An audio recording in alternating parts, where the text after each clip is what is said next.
LGBTQ 1 Minute News. Let's square up worldview. Birmingham, UK, that's in England, Pride Director plans fully free festival for landmark 30th anniversary in 2027. Barton, who has led the event since 2009, said he intends to step down after achieving this goal. Ticket prices for 2026 have already been reduced in response to the ongoing cost of living crisis. Though the parade remains free, with a paid 2-day festival following. But Barton says it's possible to make it free, and he will resign once he does it. The 2026 event takes place May 23rd and 24th.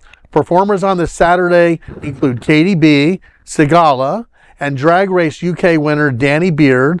On Sunday, Girls Aloud icon Nadine Coyle headlines, while Björn Again, Boney M, and Amelle of Sugababes fame will perform.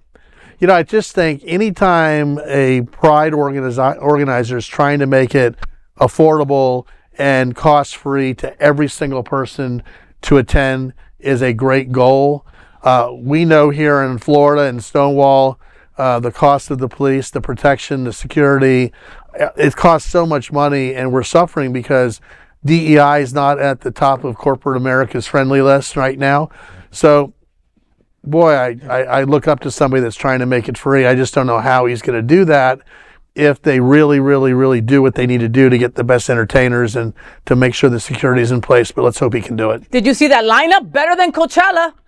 I had no idea who the hell anybody on that lineup was. I swear. I thought I had seen Big Ange, and then I was like, wait a minute, is she dead? So I didn't know anybody on that lineup. Look, like, to piggyback off what Bobby said, if you can do a free event, go for it. We just had Miami Beach Pride. It was free to everyone, and it was a blast. Okay? And it was a blast. But I'm very well aware of what it took to make that event free. Right? I will take our event at Stonewall and you pay a couple bucks any day because I know what it covers, right? I need to feel safe. Last year, somebody tried to come in with, you know, can I say it, right? You know, with a weapon last year, and that was halted right at the door, right? So for that reason, I will stay with paying for Pride, but I appreciate when others try to make it free and accessible to everyone. Yeah. No, it's great that he's trying to make it free.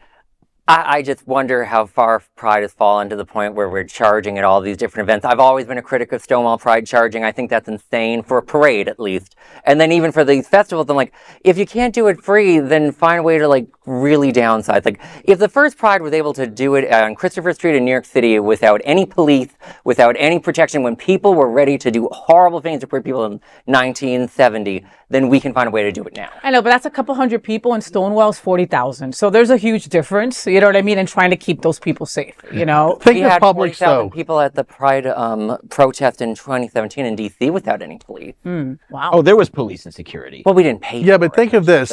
My thought would be, you know, Publix, Holy Cross Hospital, Whole Foods, Geico Ford, the Huizinga Foundation. There are companies that could afford to pay the $2, the $5 and give 10,000 people a free ticket. Sponsorship. I just think that we need a team of people that work year-round. There needs to be a staff that does nothing but sell, retired people that have moved here, that ran businesses, that know how to sell, know how to activate, you know, sponsorship programs, know how to bring value to the event, not to sell the value. Go out and sponsor, you know, the event. And part of your sponsorship is you're going to give 10,000 tickets away to people that say they can't afford it. I tell you what, if you can afford it, you're probably not going to say you can't. And if you do, shame on you. But at least that would allow everyone to come in that can come in, that wants to come in. And we're overlooking the biggest part here. Boney M is still alive and performing. Come on. Rah, rah, Rasputin, lover of the Russian queen. That was the guy jumping around that stage with silver pants on like MC Hammer? Yes! Wow. A good 10 years before Hammer Time came. Wow. Stop. Hating time. Anyways, all good stuff. That is an LGBTQ 1 Minute news story. There is no other queer nonprofit media platform like this in the entire world. Support our LGBTQ stories by sharing them and subscribing to Queer News Tonight.